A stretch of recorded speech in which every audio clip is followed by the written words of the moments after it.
ginagawa natin sa plenaryo, debate tungkol sa reproductive health, kasama tayo dyan. Nagkaroon ng SONA, andun din tayo. Budget deliberations, nung isang taon matapos ang budget, ito si Speaker Belmonte at nandito po sa kanyang tabi ang inyong lingkod, Congressman Goles. Itong taong ito, matapos ang budget, 2 linggo kaming nagtatrabaho, inaabot ng hating gabi. Natapos ang budget, si Speaker Belmonte, ang majority leader, at nandito si Congressman Goles. Ito ang mga kongresista na nagtrabaho ng gusto noong panahon na yun.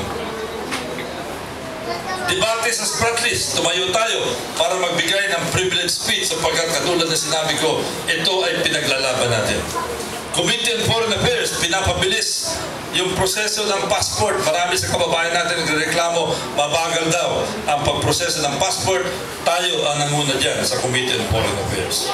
Committee on Energy, yung presyo ng enerhiya, presyo ng langis.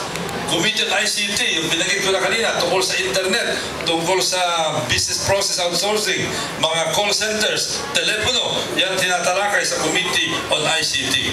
Committee on National Defense, kaharap natin dito ang mga ilang general at mga ilang admiral ng ating gobyerno.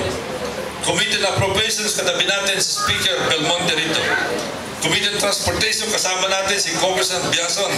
At Commission on Appointments. Ito ang nag-approve ng appointment ng mga sekretaryo, mga ambassador, mga general, mga admiral. Ang chairman, si Senator Juan Ponce Enrile, ang vice chairman ng inyong lingkod, Congressman Goles po. Meron din tayong wheelchair at saka saklay program para sa mga nangangailangan, hindi lamang sa 2nd District, pwede din sa 1st District. Ang kailangan lamang magpasabi kayo, ang gagawin namin, i-verify namin kung talagang kailangan itong wheelchair o saklay, at pag ito ay na-verify, within 1 week ay ibibigay ang wheelchair at ang saklay. At ito ang halimbawa ng mga nakinabang na sa ating wheelchair and saklay program. Ito po. At tungkol naman sa mga sasakyan, noong unang termino ko, kasi pinag-uusapan dito, tinatanong ko, Congressman, gaano karami ba ang mga sasakyan na iyong na-deliver sa Parañaque? Noong aking unang termino pa lamang, first term ko, 1 ANFRA sa bawat barangay. Sinamahan ng 2 multicab at 1 dump truck at nagpadala rin ng 1 ANFRA sa lahat ng mga eskwelahan, high school at elementary sa buong Parañaque. Kaya ang suma total, hindi lamang po 8, hindi lamang 10, kundi mahigit 84 na mga sasakyan ang ating pinadala sa buong syudad ng Parañaque. Kaya ng panahon na bumaha ng sasakyan dito po sa loob ng Parañaque. Ito naman ay ibang mga proyekto natin, yung humihingi ng tulong na personal na pondo na nanggagaling sa aking bulsa. At ngayon po, bilang pangwakas, maraming nakakapansin, sabi nila, Congressman, parang napakadami ng iyong proyekto. Parang napakalaki ng iyong budget. Ang sagot ko dyan ay hindi po.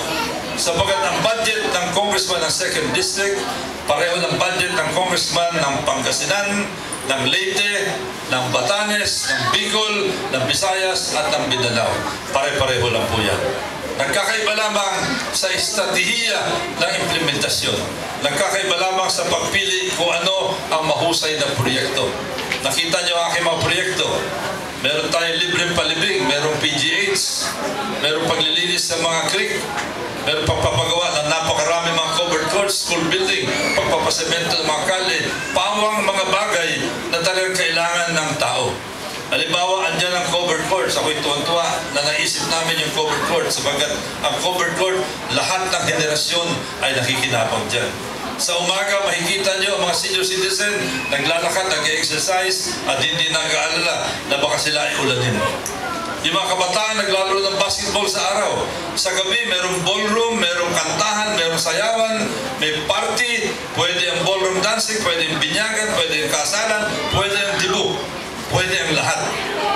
Kaya tuwan-tuwa ko na talagang lahat ay nakikinabang dito sa covered court program ni Congressman Goles.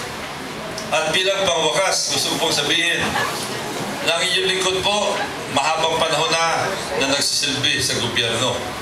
Naging junior officer sa Philippine Navy, naging deputy administrator ng Marina, Maritime Industry Authority, naging postmaster general, naging cabinet member, naging Red Cross governor, at congressman ng 6 na termino.